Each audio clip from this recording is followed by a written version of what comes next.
అమ్మా పెద్దమ్మా ఇప్పుడు చెప్పండి, పింఛను ఇప్పుడు ఈ రోజు 3వ తారీఖు ఇస్తామన్నారు కదా, ఎలా ఉంది అసలు? గతంలో మీకు మన దాకా వాలంటీర్లు తీసుకొచ్చి మీకు చేతికి ఇచ్చారు కదా ఇంటి దగ్గరే, ఇవాళ మళ్ళీ ఇక్కడికి వచ్చి సచివాలయానికి వచ్చి తీసుకొచ్చుకుంటున్నారు, ఎలా అనిపిస్తుంది?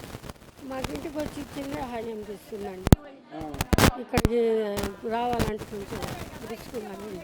మీరు ఎంత దూరం నుంచి వచ్చారమ్మా ఇక్కడికి? ఇక్కడి నుంచా ఎక్కడ సగం కిలోమీటర్ ఉంటుంది. అది మరి ఇప్పుడు ఎట్లా ఇప్పుడు ఈ మణికండ్లో ఎలా వచ్చారు ఇక్కడ దాకా? గుంట పనులకి వెళ్ళి వచ్చేసి. మరి ఇప్పుడు వాలంటీర్లు వచ్చి ఇస్తేనే బాగుందా మీకైతే? అవునండి.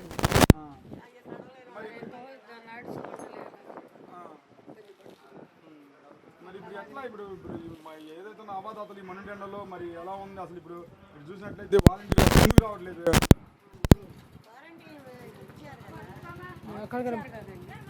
వాలంటీర్లు రావట్లేదు కదా, ఎందుకని వాలంటీర్లు ఇక్కడ వెళ్ళి తెచ్చుకోమని చెప్పింది?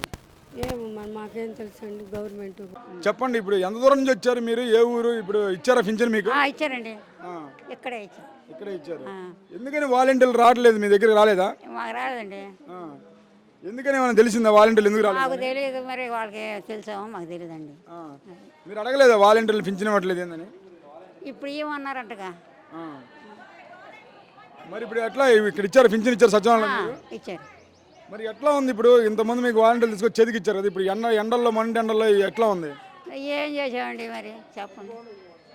మరి మీకు ఇది బాగుందా అది బాగుందా? మరి మీకు మన వాలంటీర్లు తెచ్చిస్తున్నారు, అది బాగుంది? ఇళ్ళకి వచ్చిన వాళ్ళకి బాగా ఇచ్చారండి. ఇళ్ళకి వచ్చి ఇస్తే బాగుంది, అదే బాగుంది. మరి బాగుండా ఇచ్చారండి.